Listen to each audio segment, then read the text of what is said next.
Alhamdulillah, jamaah salat subuh rahimani rahimakumullah arsyadakumullah. Kenikmatan sekali ketika melihat masjidnya Allah, sholat itu sampai penuh subuh tur yang banyak laki-lakinya. Itu nikmat banget lihatnya. Orang yang beriman itu, orang solih, kalau lihat masjid laki-lakinya banyak itu hatinya tentrem, senang Bapak. Termasuk masjid ini tadi cari software susah untuk sholat subuh. Nyeneng nggih? Ya walaupun masjidnya segede ini ya. Kalau ini dipindah ke Masjid Fatimah mah luber-luber sana ya. Maksudnya kurang softnya, terlalu banyak kosongnya. Sehingga kalau panjenengan banyak yang punya harta wakaf. Ya kemarin ada pesan dari beberapa senior. Wakaf itu yang dibesarin bukan bangunannya dulu, tetapi tanah lapangnya. Bangun itu gampang sekali Bapak Ibu. Bangun itu gampang. Dan salah satu ciri masjid akhir zaman yang disebutkan oleh Nabi Shallallahu Alaihi Wasallam tentang kiamat sughra yang menandakan akan datangnya kiamat kubra. Salah satunya masjid hanya tempat singgah saja. Masjid hanya tempat wisata saja. Dan masjid hanya untuk sholat saja. Tidak ada kenikmatan lain selain itu. Bahkan sekarang ada masjid yang pakai tiket box kalau mau masuk.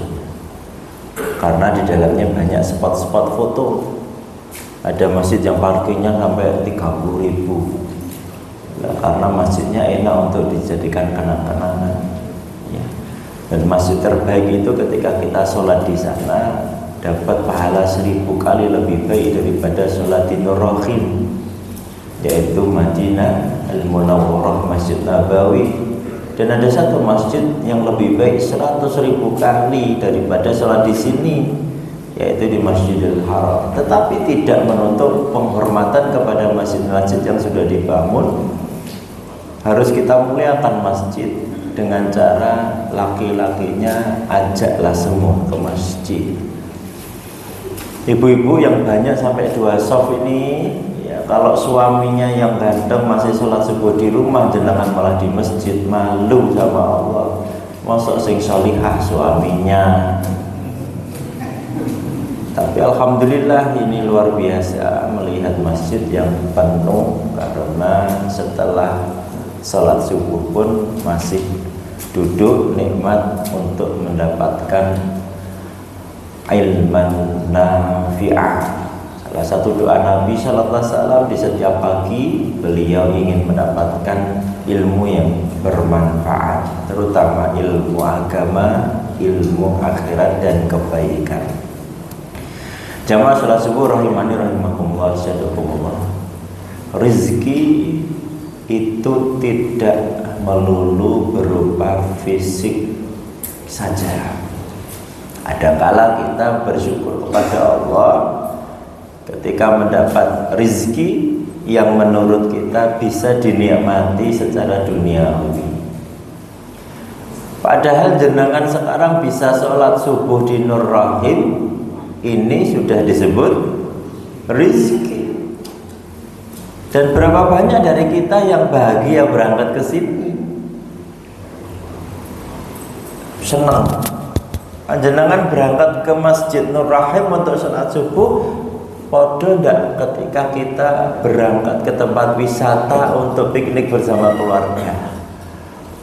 Pas duitnya banyak, badannya sehat, wajahnya tersenyum, begitu.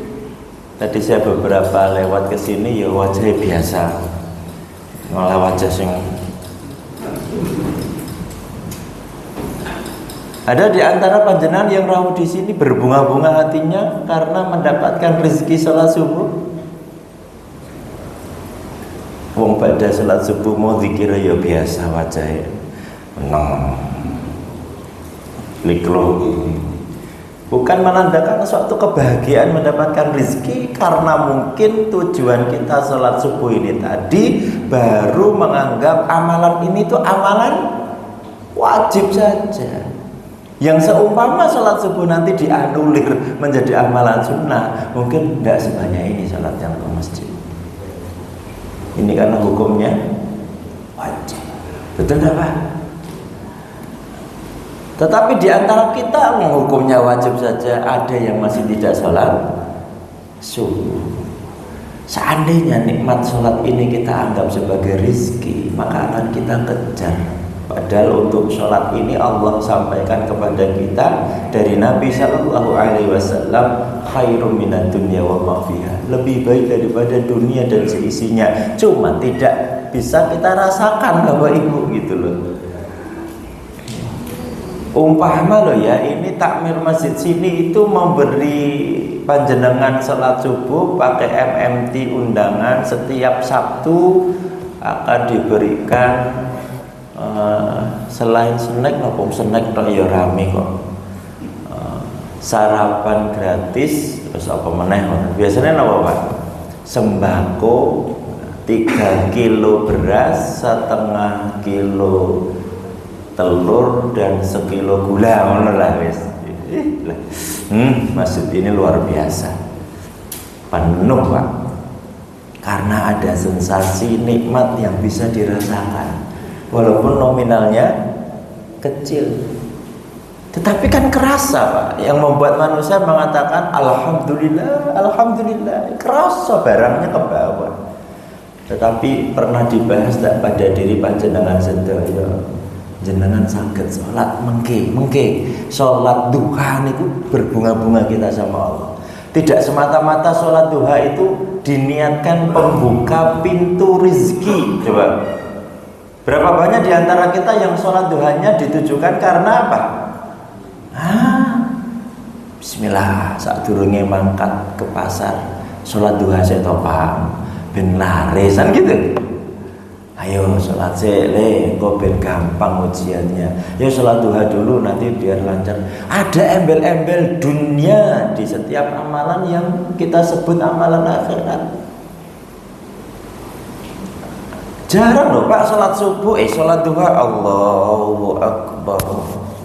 Sebelum sholat itu rasanya, ya Allah, keren banget ya aku sholat duha, tanpa ada embel-embel. Bahwasanya sholat duha itu pembuka pintu rezeki dunia. Karena pada dasarnya jenengan sholat duha itu saja bisa didirikan kita sedang mendapatkan rezeki terbaik dari Allah Subhanahu wa Ta'ala. Alhamdulillah dulu bisa melaksanakan sholat duha, nanti tuh Pak, alhamdulillah. Setelah itu baru Allah berikan sesuatu kepada kita dengan sebutan la azidannakum. Kalau menikmati dulu gitu. Lah tapi kita menikmati dunia, feelingnya itu lebih ke arah kuantitasnya, nominalnya. Coba jenengan sampai rumah tiba-tiba ada WA kepada Bapak Rian, alhamdulillah bulan ini mendapatkan bonus untuk insentif dari kantor sebesar 2 juta. Alhamdulillah. Loh, itu loh Pak, kita sering hati itu los untuk mengucapkan alhamdulillah, senang sama Allah ketika ada nikmat dunia yang kita terima. Tetapi jenengan sakit on time sholat, ya, bangun sebelum ada, itu rasa syukurnya berbanding daripada ketika kita mensyukuri nikmat dunia. Tahu enggak Bapak Ibu, ketika ada orang Palestina yang ikut kajian bersama kami, lalu dia mengatakan makanan kami di saat tidak ada sesuatu yang dimakan adalah zikrullah. Ada masa di mana kami itu betul-betul tidak bisa makan, tetapi ketika kami melantunkan zikir kepada Allah dengan kalimat zikir yang seperti kita lakukan sehari-hari, subhanallah walhamdulillah wala ilaha illallah wallahu akbar wala haula wala quwata illa billahil aliyil azim, itu seakan-akan mengenyangkan perut kita karena kita bersyukur bisa melantunkan itu dari hati yang paling tulus, kata mereka. Bahkan di saat tidak bisa makan, ya air pun mereka bingung ini bisa diminum atau tidak, karena banyak yang meninggal di sana karena keracunan minuman. Lalu dengan ketakutan dan kelaparan, haus itu mereka zikrullah. Lalu mereka mengatakan kepada kita, pada masa itu ada waktu di mana kita zikrullah itu menjadi tanda rasa syukur yang luar biasa daripada makanan dan minuman yang masuk ke mulut kami. Lalu saat itu kita dikenyangkan oleh Allah dan siap bertempur kembali. Coba Bapak Ibu, wa bi ayyi ala'i rabbikuma tukadziban. Kalau rezeki itu hanya kita sebut dari nominal, panjenengan bekerja, kalau ada tambahan gaji baru bersyukur, alhamdulillah nikmat ya Allah, baru bisa makan enak bersyukur. Padahal hidup ambegan seperti ini saja kita sudah nikmat. Kurang nikmat apa? Tanpa membahas politik Indonesia loh ya, nggak usah bahas-bahas masalah lain-lain ya, kita bahas rasa syukur saja. Kurang enak apa jenengan hidup di Solo Raya ini coba, dengan segala macam kekurangan, kesempitan, lain-lain ya. Lawang ikut pengajian gratis welo, untuk sarapan kok. Habis ini jenengan cek di daerah Gentan ada 2 majelis lagi, untuk snack kabeh ya. Terus rada awan nanti di kota Solo ada 11 majelis taklim, ibu-ibu terutama umahan, jam 8 jam 9 isine ya snack kabeh. Nek mau menakal to teko seberapa jam pulang wis entuk oleh-oleh makan sehari untuk keluarga. Ini dari tempat yang gratis saja. Nah kalau rezeki itu hanya dari situ di Solo mah panjenengan dan kula sebagai orang yang paling harus bersyukur kepada Allah Subhanahu wa taala. Dan kami hitung gaji 600.000 per bulan, punya 2 anak.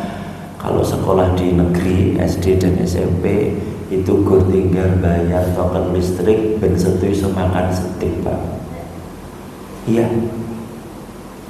Kalau melu pengajian bendina loh Pak lo ya, mulai karo bungkusan niku lho. Hidup kita di Solo. Wa bi ayyi ala'i rabbikum tukadziban. Bahkan ada orang yang mengatakan nikmatnya orang yang pernah merasakan sesuatu kelezatan dan dia bersyukur, maka kelezatan yang lain itu sirna. Sekarang dimisalkan Bapak Ibu, kenapa panjenengan dan kula bisa melihat sejarah, sirah, tarikh Nabi Shallallahu Alaihi Wasallam dan para sahabat yang ketika diberikan janji oleh Allah jannah, lalu mereka dengan gampangnya mengikhlaskan semua hartanya untuk berperang di jalan Allah. Bahkan mereka gampang sekali mengatakan, aku rindu syahid ya Rasulullah. Mereka mengorbankan jiwanya untuk bersyukur kepada Allah dengan cara itu.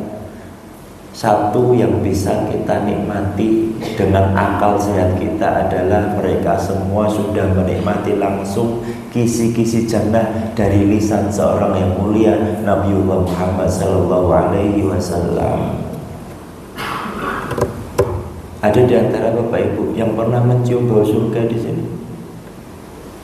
Aneh bau minyak wangi sing dodol enten teng masjid niki. Anggur wangi itu senang banget. Itu baru wangi dunia. Ada yang namanya Bilal bin Rabah, sampai dipukul, dihukum, dipecut, ditindih dengan batu panas, tapi lisan dia tetap mengatakan la ilaha illallah. Nah, kita dengan kenikmatan seperti ini nggak bersyukur sama Allah dengan rezeki. Bayangkan ketika Nabi SAW diberikan kesedihan oleh Allah Ta'ala, sampai beliau mengisyaratkan, ya Rabb, mau dibawa kemana lagi risalahmu ini ya Rabb. Kapan Nabi bilang begitu pada Allah? Ada yang tahu? Nabi itu orang yang sabar, tabah, kuat, ikhlas. Tetapi ada satu masa di mana Nabi Sallallahu Alaihi Wasallam bertanya sama Allah Azza wa Jalla, ya Rabb, mau dibawa kemana lagi risalah ini ya Allah? Ini Nabi kita. Saat terjadi apa Bapak Ibu? Meninggalnya Khadijah binti Khuwailid. Beliau masih kuat. Tetapi ditambah lagi wafatnya pamannya Abu Thalib. Nangis Rasulullah SAW. benteng terkuat beliau diambil oleh Allah. Wala nabluwannakum bi syai'in minal khaufi wal ju'i wa naqsim minal amwal wal anfusi wath thamarat wa basyiris sabirin alladzina idza asabatuhum musibah qalu inna lillahi wa inna ilaihi raji'un. Orang yang bersyukur kepada Allah, mereka yakin suatu saat apa yang kita miliki, apa yang kita cinta, apa yang kita sukai selama hidup, suatu saat akan diambil oleh Allah, dan kita cukup berkata semuanya akan kembali kepada Allah. Inna lillahi wa inna ilaihi raji'un. Itu orang yang gampang bersyukur sebetulnya. Gak takut kehilangan harta benda, gak takut kehilangan apa yang dia cintai. Sampai Nabi diambil dua orang tercintanya, gundah lalang, sedih Nabi, lalu curhat sama Allah Ta'ala, ya Rabb, bagaimana risalah ini mau dibawa kemana lagi risalah ini? Lalu dalam sejarah Nabi ke Taif, sampai ke Taif pun masih dibenci oleh salah satu suku di Taif namanya Bani Saqif, ya, terkena hasutan Abu Jahal, Amr bin Hisham, bahwasanya akan datang ke sini nanti seseorang yang mengaku sebagai nabi. Oh, dia itu ahli sihir, tukang sihir, jangan percaya. Dan Abu Jahal saat itu orang ternama di Quraisy yang disegani sama suku, saudagar kaya setelah Khuwailid, setelah Khadijah binti Khuwailid, panglima perang. Bahkan didoakan oleh Nabi, ya Allah, salah satu dari dua Umar ini masuk Islam, penguat Islam. Yang satu Amr bin Hisham, yang satu Umar ibn al-Khattab. Apa yang terjadi? Bani Saqif terkena hasutan dan memusuhi Nabi sallallahu alaihi wasallam. Sedih lagi itu Nabi, jemaah. Berdarah-darah beliau sampai malaikat Jibril pun memberikan penawaran, ya Rasulullah, apakah perlu dibalikkan gunung-gunung untuk menghancurkan Taif? Apakah perlu aku perintahkan malaikat penjaga gunung-gunung itu untuk menumpahkan gunung di atas Taif? Maka Nabi sallallahu alaihi wasallam mengatakan tidak. Siapa tahu penerus generasi mereka besok adalah pejuang-pejuang Islam. Kurang rasa syukur apa contoh dari Rasulullah SAW? Sudah disakiti, sudah berdarah-darah. Di saat beliau merasakan tahun kesedihan, Masya Allah. Lalu ada salah satu kenikmatan yang diberikan Allah kepada Nabiullah Muhammad SAW saat diberangkatkanlah beliau dalam peristiwa Isra wal Mi'raj. Tapi tema kita bukan Isra wal Mi'raj. Tema kita adalah bersyukur atas rezeki yang Allah berikan kepada kita. Dan satu permisalan Nabi ketika diberangkatkan, ditunjukkan kenikmatan surga, ditunjukkan kesedihan neraka, dan ditunjukkan adanya azab kubur yang luar biasa, sehingga nanti setibanya beliau di Mekah setelah berjalan Isra wal Mi'raj, Nabi semakin menerima bahwasanya Islam adalah rezeki terbaik bagi manusia. Agama Islam saja sudah menjadi rezeki yang terbaik buat panjenengan dan kula. Wala tamutunna illa wa antum muslimun. Rezeki terbaik kita sekarang terlahir dalam keadaan muslim. Alhamdulillah. Di situ Nabi ditunjukkan kenikmatan surga, diberikan bau wangi kasturi surga. Terus sampai di dunia mah kecil, selevel Nabi. Apalagi nanti diwasiatkan kepada para sahabat, kalau sahabat yakin tentang surga, mereka mengorbankan jiwa dan raga untuk Allah Azza wa Jalla. Permisalan Bapak Ibu, kalau diantara panjenengan semua ini adalah ada yang orang duwe dit, tapi jadi istiqomah, angel golek dit, duitnya sidik, mepet-mepet, mau mengeluarkan sesuatu aja mikir-mikir. Ya, sampai kenikmatan bersama keluarga niku saged tuku bakso cilok. Bakso cilok sing sewunan loro ngoten niku lho, Pak. Sing kenyel-kenyel nganggo dimam enek glebunge kathah ngoten niku. Tapi jenengan tuku wate tumbas makanan itu dengan keluarga, dicuculi saos ngono dimam. Enak bareng keluarga. Kalau ada fase panjenengan beli cilok bakso, makan bareng keluarga, seneng, alhamdulillah, nikmat. Sampai suatu ketika jenengan menjadi orang menengah ke atas, duitnya mulai syarab, rizkinya dunia dalam harta sudah mulai lapang, mulai iso tuku bakso sing larang. Napa bakso sing larang, Pak? Bakso alek larang. Oh, larang nggih. Ya, bakso alek. Wah, akhirnya sekeluarga dijak ke bakso alek gitu. Enek sing bakso urat, bakso halus, apa nih Pak? Bakso campur ya, campur mie. Wah, enak banget nih Pak. Wah, masya Allah, uratnya kroso. Pas jenengan lapang iso tuku bakso alek ngoten niku. Tumbas pentol cilok sing sewunan loro enak bener. Pas jenengan iso tumbas bakso alek, bakso patung kuda, bakso apa meneh. Semua bakso di Solo yang nikmat bersama keluarga. Di depan tuh bisa makan bakso dengan nikmat. Tiba-tiba ada pentol cilok lewat, jenengan tumbas 2.000 terus dimakan, enak kan? Paham maksudnya? Kalau sudah merasakan nikmat yang lebih baik daripada sebelumnya, maka nikmat sebelumnya itu sirna. Betul nggak Bapak Ibu? Nah, sahabat dan Nabi sudah mendapatkan kenikmatan kisi-kisi surga, makanya mereka luar biasa. Nah, kita malah kisi-kisi neraka ya Pak ya. Mesti kayak kisi-kisi neraka aja ya, orang bersyukur sama Allah. Wes dikasih ciri-ciri kematian ya randang sholat ning masjid untuk menutupi rezekinya. Pun sopo-sopo aja junga-junjing. Wes sepo aja rebutan korupsi Allah. Nah lah iya Pak. Lah iya. Enak loh di sekitar kita guru urusan pasangan RT lah. Debat tengah suami wajadilhum billati hiasan. Kurang syukur piye guru dit 50.000 terang seperti batu. Ya Allah. Iya ki levelnya cilok-cilok seunan loro lagi ya. Belum sing level nikmat bakso yang larang-larang. Iya toh Pak. Jadi monggo latihan pertama ini habis ini coba dinaikkan kebanggaannya bisa sholat subuhnya itu loh.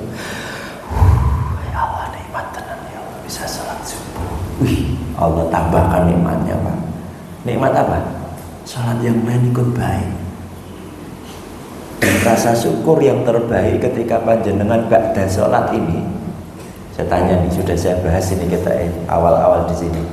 Pas ijek semen-semenan itu loh Pak, biar kalian semangat sedekah dulu itu loh. Alah lah bangun masjid wargane PNS pejabat karo pedagang sukses kok suwemen iki piye iki Nur Rahim. Kurang apa panjenengan? Sekarang rasa syukur terbaik yang kita sampaikan kepada Allah dan ditunggu-tunggu Allah tentang sholat itu apa Pak? Amalan terbaik setelah panjenengan sholat subuh itu apa Pak? Angel banget. Mensete durung akhirat kan. Ayo Bapak Ibu. Apa yang ditunggu Allah terhadap hamba yang mengaku muslim, mukmin dan bisa sholat subuh? Setelah sholat subuh itu kita ngapain sama Allah? Bilang sama Allah apa tentang sholat? Masya Allah. Pasok Pak kelambi kita kembar ya. Jawabannya podo. Liane ro ngerti Pak, sekedar. Singkene ro ngerti. Napa Pak? Ayo. Apa amalan terbaik yang ditunggu Allah setelah panjenengan sholat subuh ini? Sebagai bentuk rasa syukur yang Allah sampaikan, la azidannakum. Kita tidak bahas wala in kafartum. Kita tidak bahas panjenengan kufur enggak. Sebetulnya sebagian besar kufur. Kita tuh kufur banget sama Allah. Nah, tetapi apa yang ditunggu Allah setelah panjenengan bisa bersyukur sholat subuh? Bar sholat subuh ini apa? Kenapa? Wah, amar ma'ruf nahi munkar. Salah satu kegiatannya amar ma'ruf nahi munkar. Yang lebih universal lagi. Sudah betul Bapak tadi. Cuman suaranya lirih. Apa Ibu-ibu? Amalan terbaik setelah sholat subuh. Dan nanti muncul lagi amalan terbaik setelah sholat duhur. Nanti muncul lagi amalan terbaik setelah sholat asar. Apa Bapak Ibu? Apa? Iya, itu betul, tapi dudu niku. Apa? Sedekah. Boleh, tapi bukan itu. Hah? Lupa. Jadi kita sudah konsepnya apa? Alhamdulillah. Ulang ngelak banget iki, Pak. Ini mboten saking griya wong HP kula wae ketinggalan teng hotel. Kok angel dibuka, Mas? Ya Allah, astagfirullah. Ora isi, Mas. Malah tumpah-tumpah. Ini mereknya apa tuh nih? Astagfirullah. Oh, udah bisa. Mereknya saya tutup. Gampang ding, Masya Allah. Alhamdulillah. Ngapunten ya, Pak.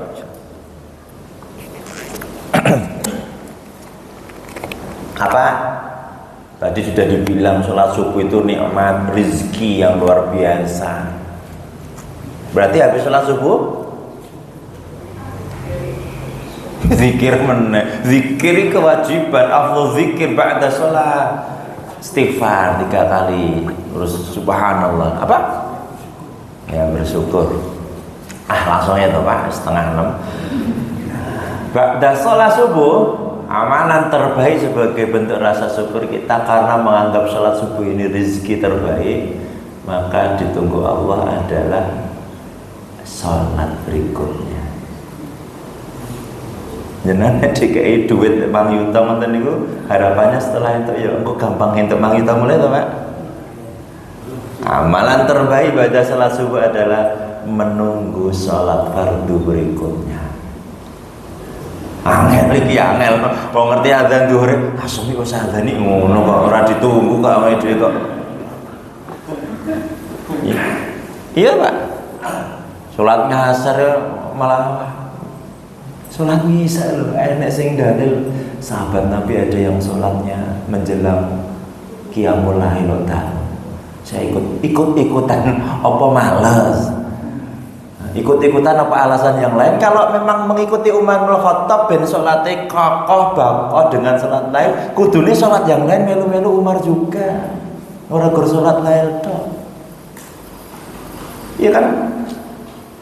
Kalau mengaku ini amalan yang ditunggu Allah Ta'ala, dan Allah mengatakan subuh, duhur, asar, maghrib, isya itu sebagai fardu kewajiban kita, dan Allah mengatakan jika yang ini baik maka yang lain ikut baik, maka bersyukur dulu kepada Allah atas rezeki bisa sholat tepat pada waktunya. Jangan melihat ke saya nggih.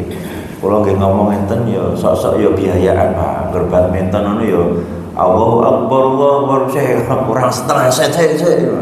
Ada yang rapat ya, kok saya selesaikan untuk umat katanya. Jenengan teng mal ya Pak ya. Ada kala sholat kan menjadi pengganggu. Walaupun hati kita mengatakan, ya sholat sih, saat durungnya neng mal sholat sih. Tujuannya bener enggak? Karena mengutamakan sholat, atau ben sholatnya orang ganggu jalan-jalan neng mal, kan tipis-tipis tentang bab sholat. Pokoknya kalau dibahas tentang rezeki, jika pas sholat fardu jenengan iso bangga. Tapi yang ngerasa disampaikan manusia nggih, karena ini kebanggaan kita sama Allah, takwa itu. Betul enggak Pak? Jenengan sakit itu terus senang. Alhamdulillah ya Allah. Kan itu urusan kita sama Allah. Maksud jenengan nggih status. Aku tuh alhamdulillah ya Allah, hari ini kok kula takwa banget ya. Boleh lah dirombon sakno rahim lho iki ngopo takwa di status-status. Enggak bisa, ini perasaan kita sama Allah. Yang bisa jadi Allah nanti akan panggil kita dengan perasaan bangga itu. Berapa menit toh kita bersyukur dengan rezeki ini sama Allah? Coba Pak sholat subuh tadi berapa menit Pak? 5 menit atau karo imam ini? 5 menitan. Kui dari 5 menit itu berapa menit kita sing mengaku bersyukur sama Allah? Apa pas tahiyat lali ngomong tahiyat ngerti-ngerti wis salam ngantuk. 5 subuh, 5 duhur, 5 asar. Iya kuwi nek 5, sok-sok cepet banget toh. 5 maghrib, 5 isya, 25 menit. Itu bersyukur nggak kita sama Allah? 25 menit banding 24 jam. Pak, nek menawi niki lingkaran nih. Jenengan paham grafik ya? Grafik melingkar itu loh Pak. Apa namanya grafik ya Pak dia? Kilo sing bunter terus enten diagram apa namanya? Pak itu kan uang Microsoft Office itu angel no. Kilo Pak bunderan. Jenengan pernah ngerti ndak nek teng pasar malam, teng permainan anak-anak atau apapun sing nganggo apa ini namanya tancepan ini loh Pak, dilempar. Terus kita disuruh memilih yang angka 1, 2, 3, 4, 5. Jadi kalau lingkaran ini 24 jam. Lalu grafik kebaikan sholat kita yang bisa dikatakan membuat kita husnul khotimah kalau meninggal pas sholat tuh ya. Meninggal pas sholat. Kan katanya kita seneng nih kalau dipanggil Allah sakaratul mautnya pas sholat. Iya kan? Jadi ini 24 jam. Sholatnya tadi berapa menit kita? Ya tambah sholat duha 2 menit, kulhu inna, karena pas lapang toh. Nah pas jenengan seneng sholat duhanya kan inna atayna kal kautsar, kulhu.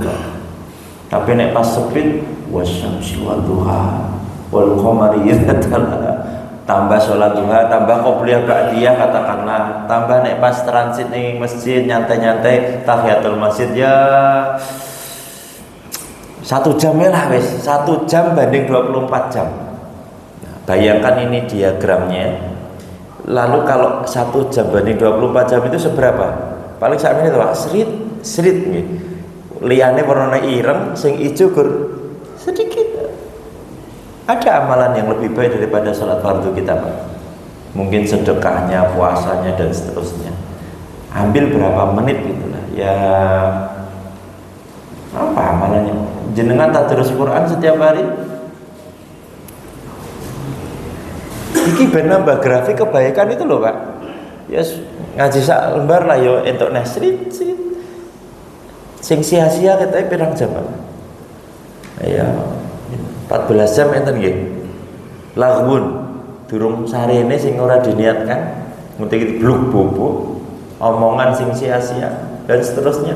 Umpama grafik ini ya, diputar, lalu busur sakaratul maut dilemparkan. Jadi iki menentukan kita itu husnul khotimah, pasul khotimah, dilemparkan oleh malaikat sakaratul maut, malaikat Israel. Terus ini berputar dalam kesadarannya. Celak. Peluang meninggal dalam husnul khotimah itu lebih banyak apa sedikit Pak kita? Masih paham tuh? Hasilnya ya paham, tapi ya dipodo baik. Sok pengajian mana ya diulang mana kita ya kurang terus.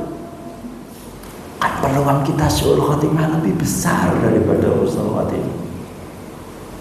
Kan tidak tahu kita pas kapan. Kalau ini rezeki terbaik tentang sholat, sudah doa ada urusan akhirat. Rabbana atina fid dunya wa ma lahu fil akhirati min khalaq.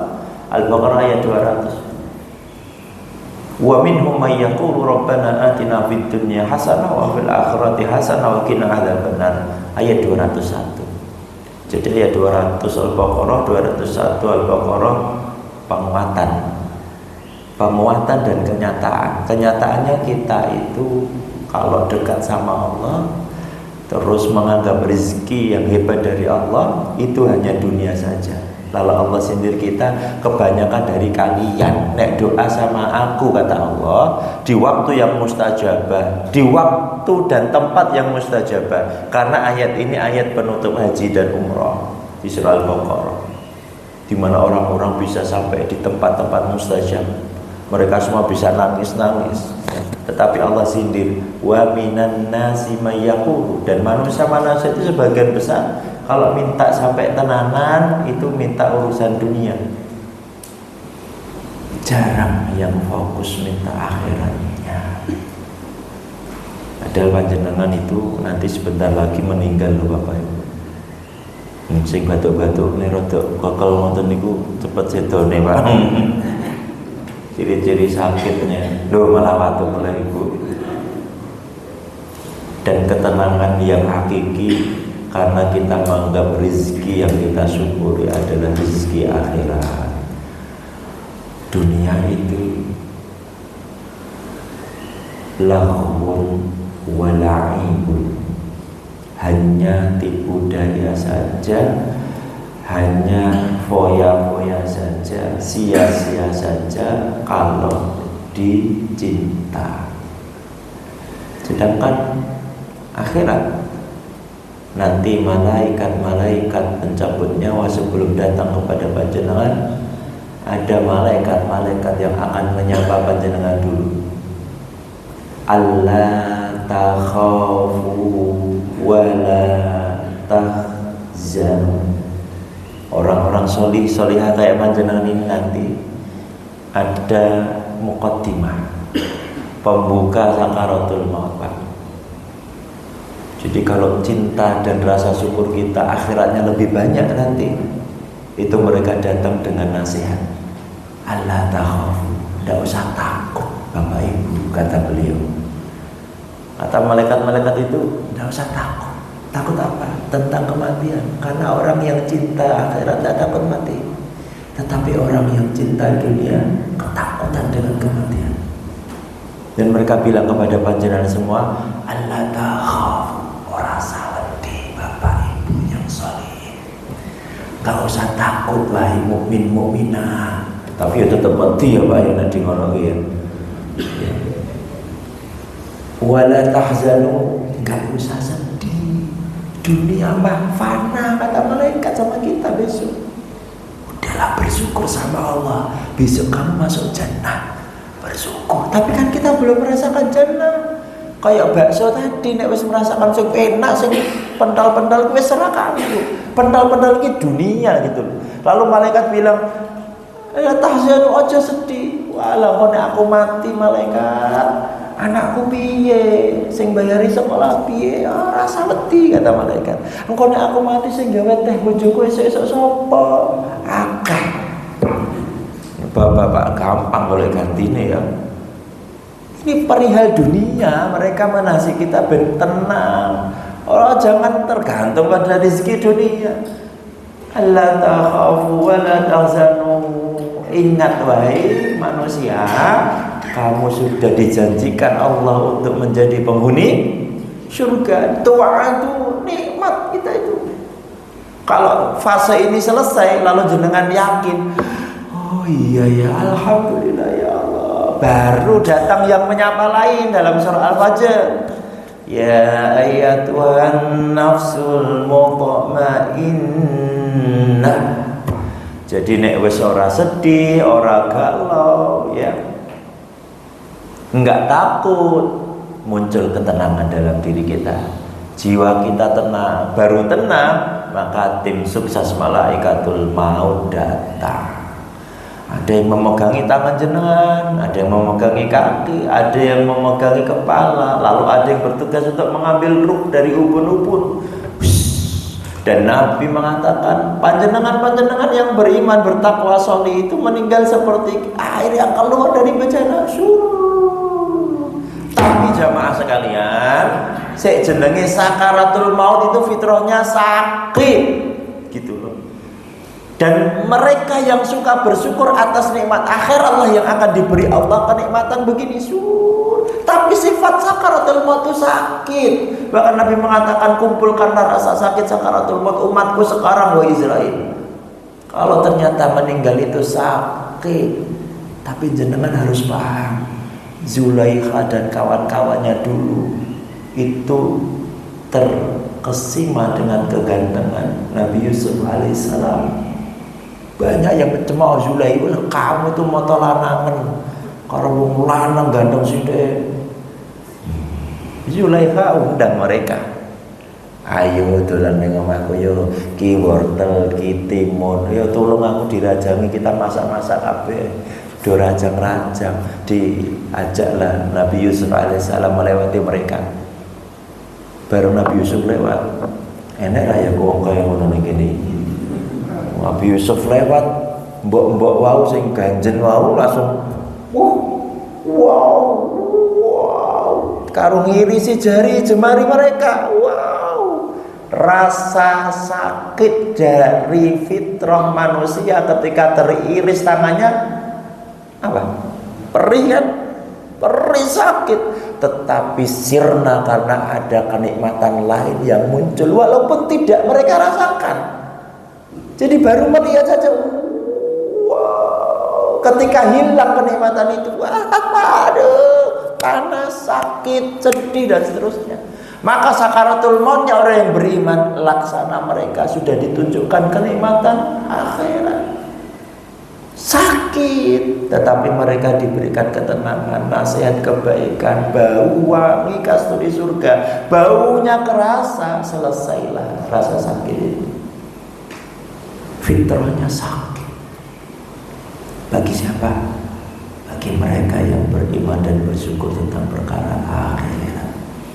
Jadi poinnya apa? Rezeki terbaik kita sekarang Islam, sholat, selesai. Kalau dua perkara ini panjenengan menikmati dengan rasa syukur yang luar biasa, maka urusan dunia akan ditanggung oleh Allah Azza wa Jalla. Selesai.